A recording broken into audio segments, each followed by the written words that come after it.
기도하겠습니다. 우리 삶을 에베네셀로 인도하신 참 좋으신 하나님 아버지, 코로나로 인해 힘든 시간을 보냈던 지난 시간 동안에도 하나님 자녀들의 기도를 들어주시고 쉴만한 물가와 푸른 초장으로 인도해 주신 그 은혜와 사랑에 감사드립니다. 그럼에도 하나님의 사랑에 부응하는 삶을 살지 못하여서, 말씀이 가르치는 대로 살지 못하여서 우리 삶의 자리가 힘들고 아픈 적도 많습니다. 주님의 말씀대로 사는 신앙생활에 부족했던 우리의 연약함을 용서하여 주시고, 새롭게 시작할 수 있는 결단을 이 송년주일에 우리 모두에게 허락하여 주옵소서. 우리 입술에 불평과 원망은 많은데 감사는 적습니다. 올해는 하늘 창고에 쌓인 기도도 심히 부족합니다. 내 집을 채우라 하신 말씀 앞에서는 고개를 들 수가 없습니다. 세상 일을 위해서는 마음을 쏟아가며 동분서주하였으면서도 주님의 일에는 애써 고개 돌렸던 적이 너무나 많았습니다. 주님, 우리의 부족과 허물을 탓하지 마시고 용서하여 주시옵소서. 이 한 해의 끝자락에서 더 큰 믿음으로 날마다 하나님께 영광 돌리는 성은의 지체들이 되게 하옵소서. 우리의 어깨와 마음을 짓누르는 온갖 짐을 지고 주님 앞에 고개 숙인 성도들이 있습니다. 인생길 아무리 힘들고 어려워도 주님 손 잡고 믿음으로 이겨내는 성은의 모든 지체들이 되게 하여 주시옵소서. 주님의 회복시켜 주심을 경험하고 간증하는 성도들이 되도록 저들의 삶과 육체와 영혼의 구원의 손길을 뻗어 주옵소서. 더욱 건강하고 행복하고 윤택하게 하옵소서. 결단하고 물리치고 끊어내게 하옵소서. 사랑하는 성도들의 가정과 기업에 은총을 내려주시고 갈수록 잘되는 역사가 있게 하옵소서. 올해 매듭지어야 할 것들을 잘 매조지하고 새해를 맞이하게 하옵소서. 그리하여 새해에는 더욱 하나님의 인도하심이 넘치는 영혼과 발걸음들로 축복하옵소서. 오늘 삶의 자리와 성전에서 하나님 앞에 고개 숙인 모든 성도들과 자녀들의 삶과 인생길에 하늘문을 열어주시기를 소망하며 우리 구주 예수 그리스도의 이름으로 축복하며 감사기도 드립니다. 아멘. 오늘 2020년 마지막 주일 송년주일에 하나님의 성전에 나오신 모든 주의 백성들을 주님의 이름으로 축복하고 환영합니다. 가정에서 예배하고 있는 모든 성도님들도 축복합니다. 성도님들, 올 한 해 수고 많으셨습니다. 벌써 올해 마지막 주일입니다. 해마다 우리가 이쯤 되면 시간 참, 세월 참 빠르다고 늘 말하는데 올해는 특별히 더 그렇게 느껴집니다. 연초부터 코로나로 시끄럽더니 연말까지 달라진 것이 별로 없습니다. 그럼에도 불구하고 우리는 하나님 앞에 감사합니다.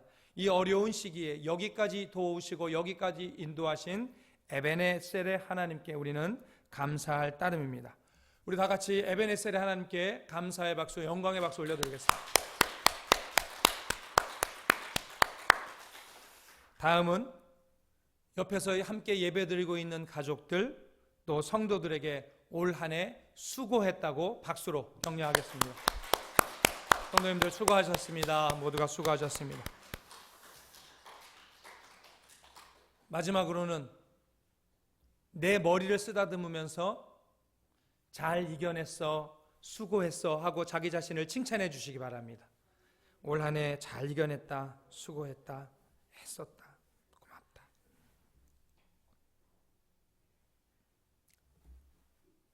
어떤 사람이 몸이 녹초가 되도록 일하고 집에 돌아왔는데 식구들이 밥을 다 자기들끼리만 먹고 몸만 방으로 쏙 들어가 버려서 싱크대를 보니까 설거지가 산더미처럼 쌓여 있는 거예요. 거실은 온갖 것들로 벗어놓은 옷들, 치우지 않은 탁자 위에, 식탁 위에 뭐 반찬들 너저분한 거예요. 빨래통에는 빨래도 산더미처럼 쌓여 있어요.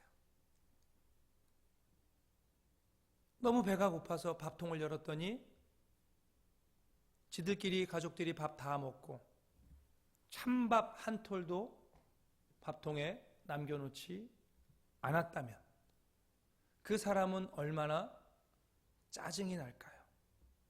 건드리면 폭발할 것 같은 그런 기분일 겁니다. 화를 참고 라면을 하나 끓여 먹고 억지로 잠을 청해서 몸은 피곤하니까 잠자리에 들었다가 아침에 일어나면 그 사람의 마음은 상쾌할까요? 여러분, 그 사람의 마음은 상쾌할까요? 그렇지 않을 겁니다. 우리가 올해 2020년도를 살면서 해결되지 않은 우리 인생의 문제들이 있어요. 내 기억에서 지워버리고 싶은 그런 행적들도 올 한 해 1년 동안 우리의 삶에는 있어요. 그런데 그러한 것들을 우리의 마음과 우리의 생각에서 털어버리고 정리하고 가지 않으면, 그것이 정리되지 않은 상태에서 2021년도를 맞이한다면 새해가 되지 않을 거고요.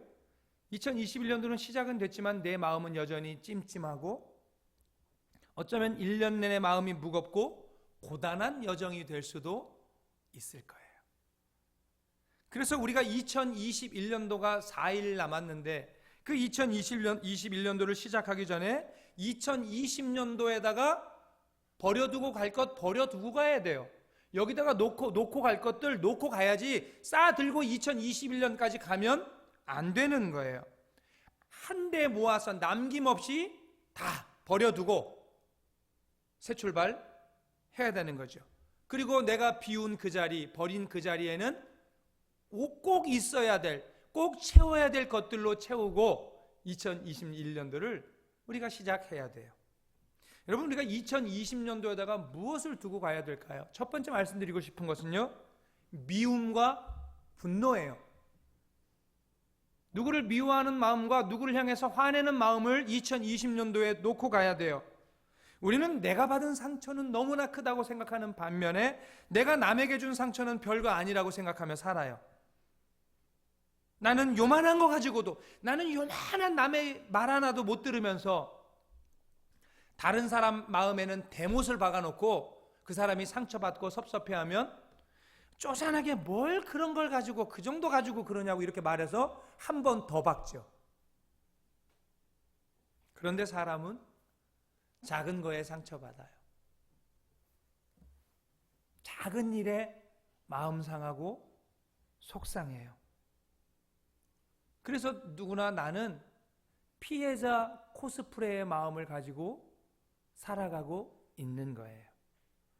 혹시라도 성도님들 중에 나는 절대로 내 그 인간 용서 못해, 나 그 인간 용서할 수 없어, 이렇게 마음 먹은 미움의 대상, 증오의 대상이 혹시 있으신가요?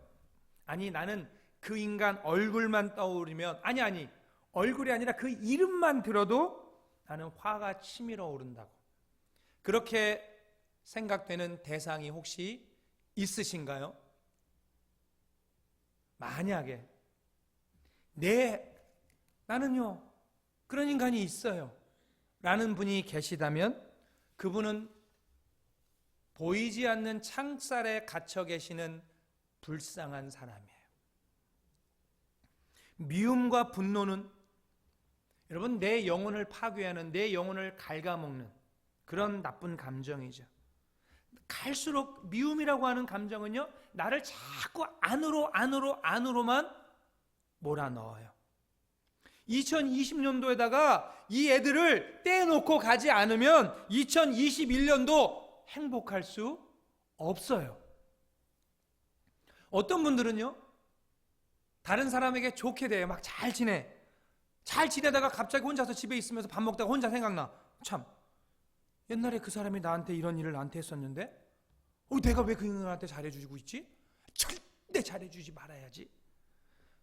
잊어버리고 살던 미움의 감정까지 다시 끌어올려가지고, 이게 얼마나 어리석은 삶의 태도예요. 그런 것이 자기 안에, 자기의 영혼에 얼마나 나쁜 영향을 끼치는지 생각 안 하고 사는 거예요.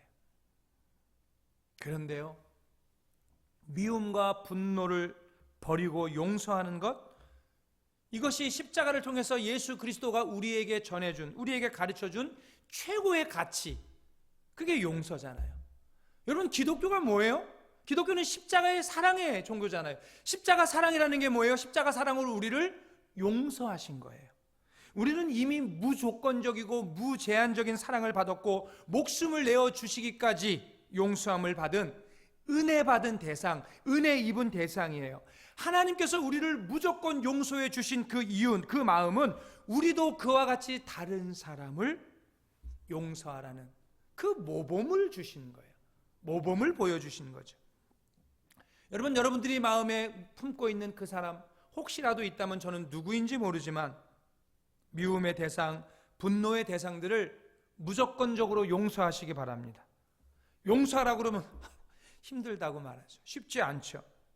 그런데 우리가 그렇게 하기로 마음 먹으면, 여러분, 용서하기로 마음 먹으면, 잊어버리기로 마음 먹으면, 이젠 놓아줘 버리기로 마음 먹으면 주님이 그렇게 할 수 있는 은혜를 주시는 거예요. 이 한 해의 마지막에 여러분, 좋은 결심을 해보시기 바랍니다. 좋은 마음을 먹으시기 바라요. 여러분, 우리가 우리 마음을 두고서 우리가 마음 먹는다고 그러잖아요.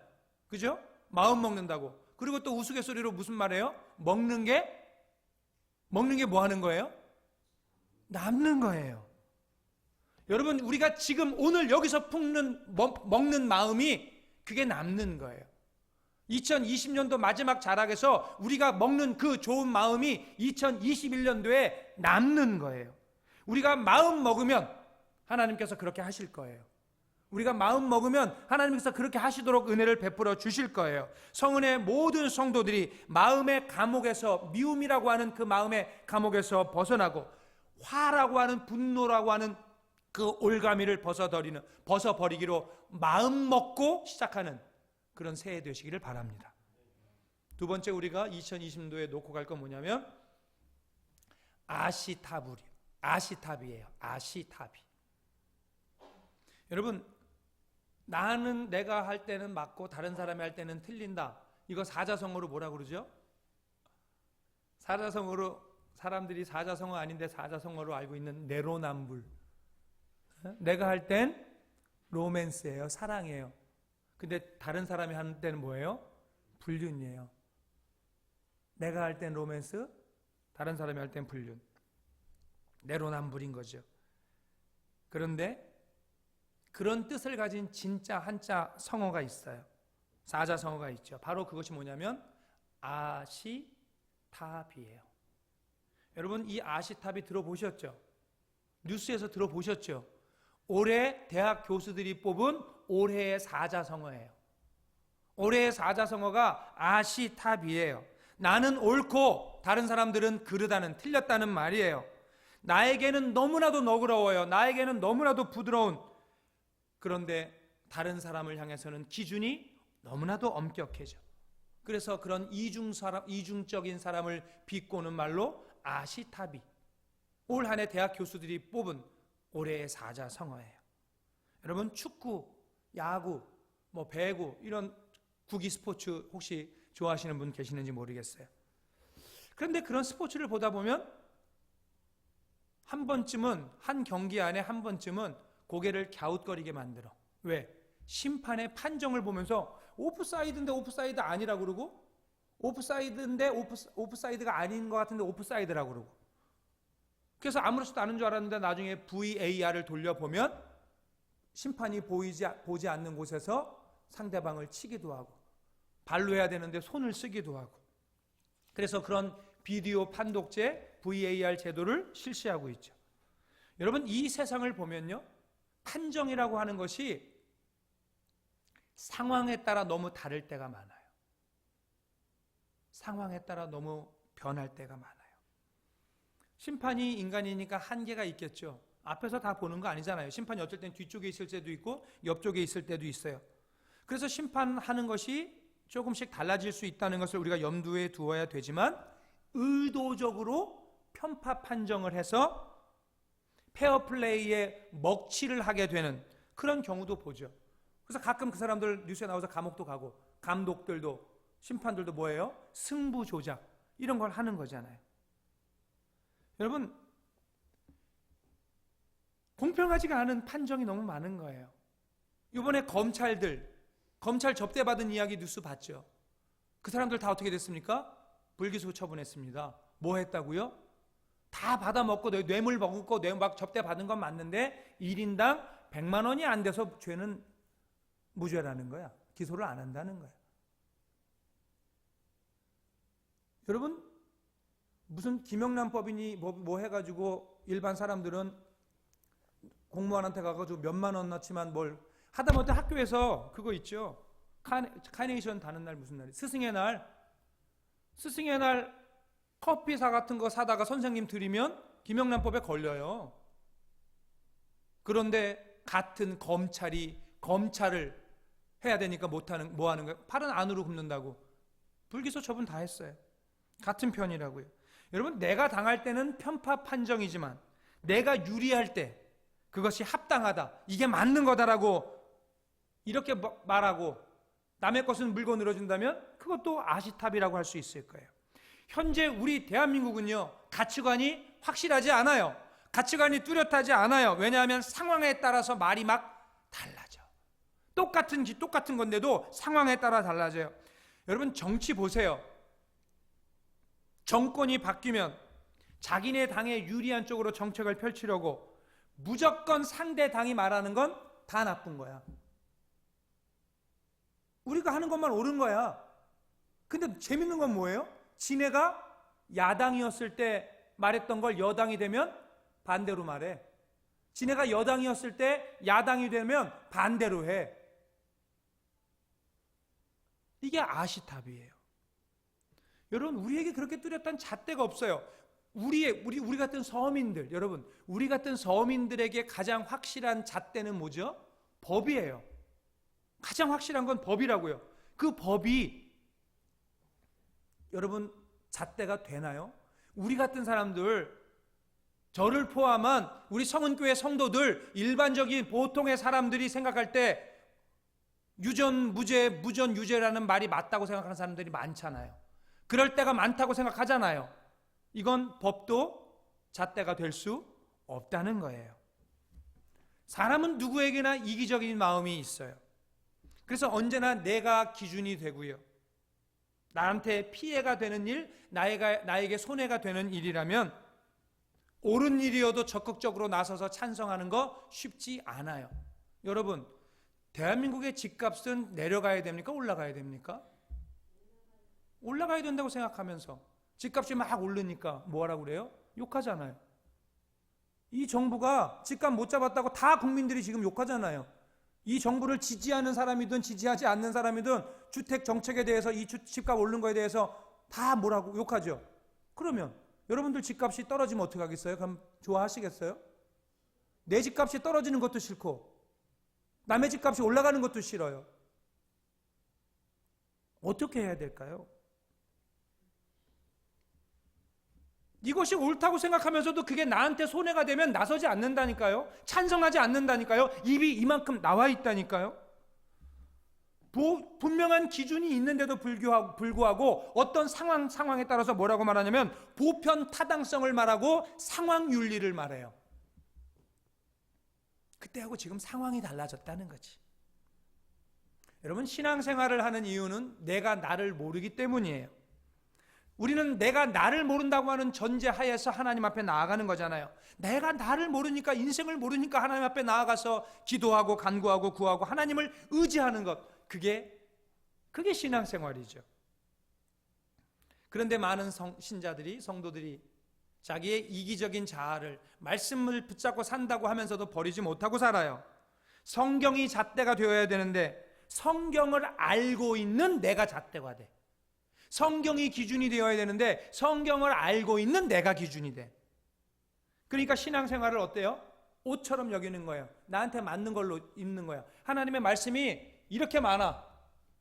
이렇게 두꺼운 하나님의 말씀이 있어도 그 중에서 쏙쏙 뽑아가지고 나한테 맞는 옷으로만 입고 싶은 거예요. 내 기호에 맞는, 요거 말씀 좋은데 거기에만 밑줄 찌. 이거 어떻게 지켜? 쓱 넘어가지, 못 본 채 하는 거죠. 의외로 그런 분들이 교회 안에 많아요. 여러분, 말씀에 내가 맞추려고 해야 됩니다. 말씀에 나를 맞추려고 할 때 나의 부족함을 알게 되고 거기에서 주님을 찾게 되는 거잖아요. 그래서 안다는 말보다 아직 부족하다는 말이 말씀에 맞추려고 할 때 그것이 어려우니 아는 것이 아니구나. 내가 아는 것이 아는 게 아니구나. 이걸 깨닫게 되는 거죠. 그런데 자꾸 어떻게 해요? 하나님의 말씀을 나한테 맞추려고 하는 거예요. 여러분, 신자의 행실은, 신자의 모습은 온전한 행위로, 온전한 행실로 나타나야 됩니다. 여러분, 축구 실력을 평가할 때 그 사람의 축구 실력을 평가할 때 말을 얼마나 잘하느냐에 따라서 규칙을 얼마나 많이 아느냐 가지고 축구 실력을 우리가 평가해요. 우리가 손흥민이를 평가할 때 손흥민이가 얼마나 축구 규칙을 잘 알고 있고 방송에 나와서 이 해설을 잘 하느냐에 따라 그걸 가지고 걔는 축구를 잘해, 우리가 이렇게 말합니까? 아니에요. 공을 가지고 얼마나 운동장에서 잘 뛰어다니고 골을 넣고 골을 맞고 볼을 배급하고 이런 걸 잘하느냐에 따라서 축구를 잘한다, 이렇게 평가하는 것처럼 말씀을 얼마나 내가 많이 아느냐가 아니라 말씀대로 내가 얼마나 살고 있느냐를 가지고 우리의 신앙생활이 평가되어져야 돼요. 아시다비, 나는 옳고 저 권사님은 잘 신앙생활 저렇게 하면 안 돼. 나만 옳고 저 장로님 저렇게 교회 섬기면 안 돼. 나만 옳고 목사님 저렇게 목회하시면 안 돼. 이 마음을 2020년도에 두고 가시기 바랍니다. 세 번째, 무엇을 두고 가야 되냐면요, 상처와 눈물도 2020년도에 다 놓고 가세요. 2020년도에 받은 상처, 눈물 다 놓고 가요. 여러분, 내가 누구한테 제일 상처받아요? 내가 누구한테 가장 많은 상처와 가장 큰 상처를 받죠? 나하고 가까운 사람, 제일 가까운 사람한테 상처받는 거예요. 여러분들 인생에 가장 큰 나에게 상처를 주는 사람이 누구죠? 주었던 사람이? 부모님. 여러분, 자식은 다 부모에게 상처받고 크는 거예요. 어렸을 때 부모한테 혼나고 뭐 했던 거 다 기억나, 지금도. 그러면 우리는요, 우리 똑같이 자녀들에게 그렇게 상처 주면서 키운 거예요. 결혼해서 살면서는 누구한테 제일 큰 상처 받아요? 서로 부부에게 상처 주고 상처 받으면서 살아가고 있어요. 가까운 사람, 올해 중에 성원교회 담임 목사 김일 목사로 인해서 마음에 상처받고 마음에 어려움 겪은 분 계시다면 제가 머리 숙여 용서를 구합니다. 죄송합니다. 우리는요, 너나 없이 상처를 가지고 살아가요. 무심코 던진 말 한마디가 다른 사람에겐 씻을 수 없는 상처 될 때도 많아요. 그럴 때 있어요. 어떨 때요? 나는 기억도 안 나. 나는 기억도 안 나는데 네가 언제 어디에서 나한테 이렇게 말했다고, 이렇게 행동해갖고 나 그때 너무 상처받았다고. 그럼 우리 어떻게 하죠? 기억도 안 나는데 미안하다고 그러지. 그럼 내가 그랬어? 나 기억도 안 나, 미안. 그렇지만 미안해. 여러분, 상처라고 하는 것은요, 단기간에 생기는 것도 있지만 아주 오래전에 맞은 채찍 자국처럼 남아가지고 지워지지 않는 고질적인 것들도 있어요. 그런 상처들이 나은 듯해요. 없어진 듯해요. 그런데 어쩌다가 그 비슷한 상황이 다시 놓이게 되면 새록새록 스멀 속에서 올라오는 거예요. 그래서 처음 맞았던 그 채찍의 고통과 아픔이 다시 한번 내 마음을 짓누르게 되는 거죠. 찢어놔요, 마음을. 어쩌면 지금 우리 예배드리고 있는, 가정에서 예배드리고 있는 성도님들 가운데서도, 성전에서 예배하고 있는 여러분들 가운데서도 지금도 어떤 크고 작은 상처 때문에 혼자서 마음고생하고 계시는 분도 계실지 몰라요. 그런 상처로 고통받고 있는, 마음 아파하고 있는 우리들의, 하나님의 자녀들의 모습을 보는 하나님의 마음은 어떠실까? 좋으실까? 행복하실까? 기뻐하실까? 그렇지 않을 거예요. 우리와 같이 눈물을 흘리며 우리의 상처를 만져주시고 그 싸매어 주시고자 우리에게 문을 열고 문 열어다오. 내가 들어가서 너와 함께 할게. 너를 고칠게. 너의 상처를 씻어줄게. 시편 147편 3절에 이런 말씀이 있어요. 상심한 자들을 고치시며 그들의 상처를 싸매시는도다. 상심한 자들을 고치시는 거예요. 여러분, 상심한 자가 뭐예요? 마음이 무너진 사람들이에요. 마음이 깨진 사람들이에요. 지정의가 회복되지 못할 정도의 상태가 되어 있는 사람들이 상심한 자들이에요. 여러분, 우리의 마음은 어떤 곳입니까? 우리의 마음은요, 우리의 심령, 하나님께서 거하시는 성전이에요. 그런데 그 성전이 무너져 있다면, 주님이 거하시는 성전인데 그 성전이 무너져 있다면 주님은 어디 거하시겠어요? 임재 못하시는 거잖아요. 성경 곳곳을 보면 나는 너희를 치료하는 여호와다, 나는 너희를 치료하는 하나님이다, 이렇게 말씀하세요. 여러분, 상처를 감추고 혼자 눈물 흘리지 마시고 치료자 되시는 하나님 앞에 여러분의 몸과 마음을 내어놓으시기를 부탁드립니다. 저는 여러분들의 상처가 재발되지 않도록 기도하겠습니다. 여러분들은 치료자 되시는 그 하나님 앞에 여러분의 상처, 여러분의 아픔을 내어놓고 끄집어내고 다 맡기시기 바랍니다. 낙심하며 흘렸던 그 눈물들도 하나님 앞에 내어놓고 2020년도에다가 다 놓고 그리고 새로운 2021년도로 가시기를 바랍니다. 성령님의 별명이 뭐예요? 컴포터예요. 카운셀러예요. 위로자가 되시고 상담자가 되어주신다는 거예요. 하나님 앞에 상처와 눈물을 다 쏟아내어 놓은다면 주님은 우리의 모든 상처를 완전하게 싸매시고 고쳐주실 줄로 믿습니다. 다음 우리가 2021년도로 가져갈 것이 있어요. 무엇을 가져가야 되는가? 첫째, 믿음을 가져가셔야 돼요. 믿음을 가져가셔서 하나님 곁을 떠나지 않아야 돼요. 믿음을 가지고 하나님에게서 떨어지지 아니어야 된다는 거예요. 12절에 가져가야 할 것이 나와 있는데요, 우리 김영욱 학생이 잘 읽어줬는데요, 같이 한번 12절 말씀 한번 같이 읽어볼까요? 12절 시작. 형제들아, 너희는 삼가 혹 너희 중에 누가 믿지 아니하는 악한 마음을 품고 살아계신 하나님에게서 떨어질까 조심할 것이요. 여러분, 2021년도로 여러분의 믿음을 가져가셔서 하나님에게서 떨어지지 마시기 바랍니다.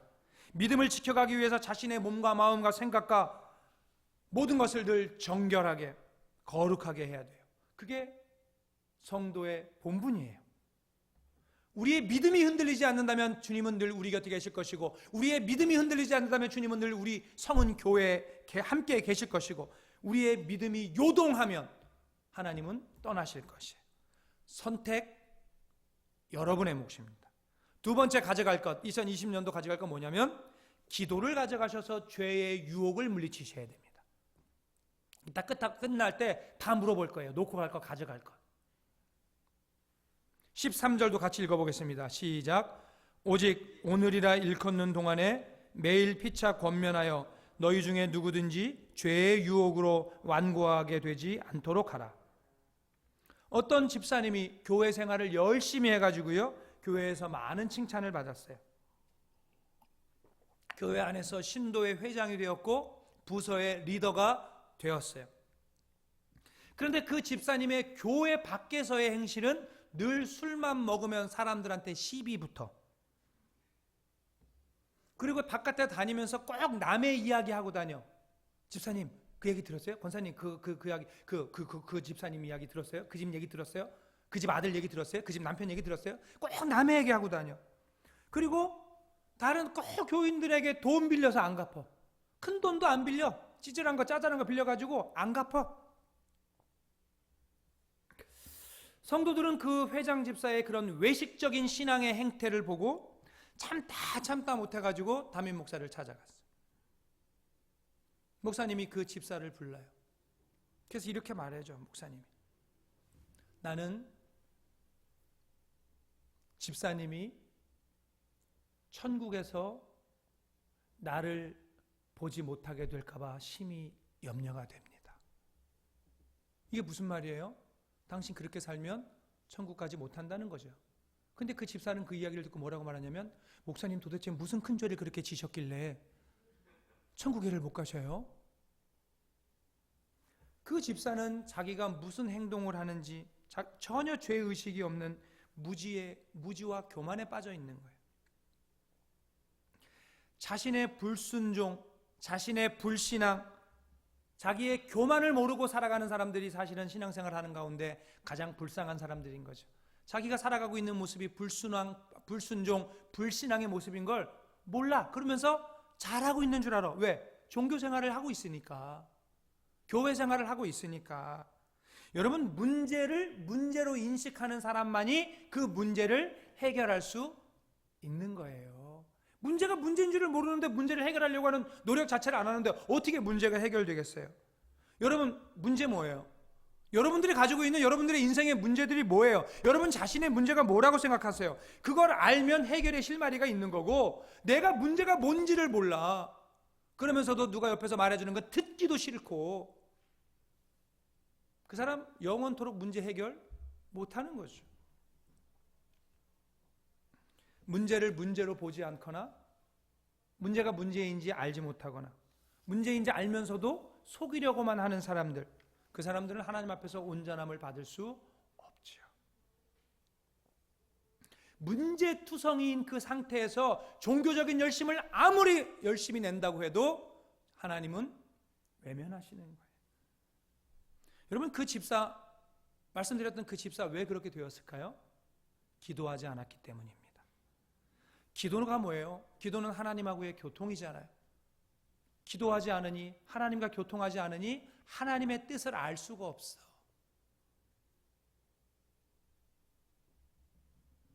하나님께 기도하는 자가 하나님의 뜻을 알고 하나님의 인도하심을 받으면서 사는 건데, 기도하지 않으니까 뭐가 되냐면 죄가 나를 가지고 놀아요.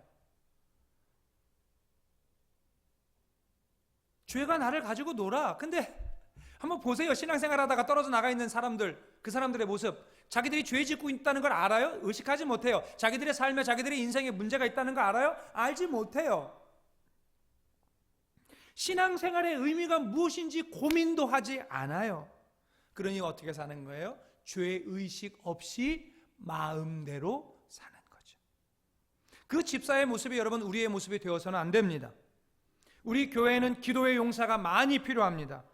내년도 우리 성은교회 기도의 용사들이 되어주시기를 부탁드립니다. 죄의 유혹을 이길 힘은 기도에 없다. 여러분, 기도의 선택도 여러분의 몫입니다. 세 번째, 우리가 2021년도에 가져갈 것은 뭐냐면 구원의 확신을 가져가셔서 예수님만을 소망하는 삶을 살아야 됩니다. 14절은 제가 읽을게요. 우리가 시작할 때 확신한 것을 끝까지 견고히 잡고 있으면 그리스도와 함께 참여한 자가 되리라. 여러분, 시작할 때 확신한 것은 뭐예요? 믿음으로 구원받는 거. 이거예요. 시작할 때 확신하는 거. 우리가 믿음으로 구원받는다는 거죠. 믿음의 구원을 놓치면 신앙생활은 아무 의미가 없어요, 여러분. 구원의 확신이 있는 사람만이 예수 그리스도를 쫓아가는 거고요. 다시 만날 예수님에 대한 기대감으로 하루하루를 열심으로 살아갈 수 있는 거죠. 끝까지, 오늘 본문이 뭐라고 하냐면 끝까지 견고히 잡고 있으면이에요. 끝까지 견고히 잡고 있으면 그리스도와 함께 참여한 자가 되리라. 중도에 손 놓는 사람, 포기하는 사람, 주님과 함께 참여하지 못하는 거예요. 여러분, 옛날에 교회 다녔다고, 옛날에 예수 믿었다고 천국까지 끝까지 가는 게 아니라고요. 끝까지 어떻게 해요? 다시요. 끝까지, 다음 뭐예요? 견고히예요. 끝까지 견고히 어떻게 하라고요? 잡고 있으라고요. 구원의 줄을 단단하게 붙잡고 포기하지 않는 사람만이, 믿음의 길, 신앙의 길을 포기하지 않는 사람만이 천국에 들어가게 될 것입니다. 그날이 속히, 구원의 날이 속히 오기를 기대하면서 예수님만을 소망하시면서 힘내서 2021년도로 골인 하시기를 부탁을 드립니다. 자, 2020년도에 두고 갈 것 세 가지 말씀드렸어요. 뭐였죠? 미움과 분노, 아시타비의 마음, 또 하나 뭐였어요? 상처와 눈물. 2020년도에 다 십자가에 그냥 못 박아버리세요. 그리고 2021년도로 가져갈 것 세 가지 뭐였습니까? 믿음과 기도와 구원의 확신. 그거 가지고 가는 거예요. 성도 여러분, 한 해 동안 정말 수고 많으셨습니다. 우리 성도님들과 함께 할 수 있어서 행복했고, 여러모로 도와주셔서 코로나 상황 속에서도 늘 감사한 것 뿐입니다. 오늘 이 시간 이후로 버릴 것은 다 버리시고 가져갈 것은 잘 챙기셔서 2021년 새해 복 많이 받으시고 행복하시기를 바랍니다. 그래서 버릴 것 버리고 가지고 갈 것 가져가셔서 기쁨이 넘치는 신앙생활, 평안이 넘치는 사회생활, 화목함이 넘치는 가정생활을 이루어 가시는 성은의 모든 지체들이 되기를 예수님의 이름으로 축복합니다. 기도하겠습니다. 사랑의 하나님 아버지, 한 해를 보내면서 버리고 가야 할 것들과 새해를 맞이하면서 가져가야 할 것들을 말씀해 주시니 감사합니다. 말씀대로 실천하고 결단하게 하셔서 더욱 성령 충만, 은혜 충만, 사랑 충만, 예수 충만으로 살아가는 성은의 모든 성도들이 되게 하여 주시옵소서. 2021년 한 해 동안에도 변함없는 사랑과 은혜를 성은의 모든 성도들에게 베풀어 주실 것을 믿사오며 우리의 소망이요 힘이요 위로자 되시는 우리 구주 예수 그리스도의 이름으로 기도드립니다.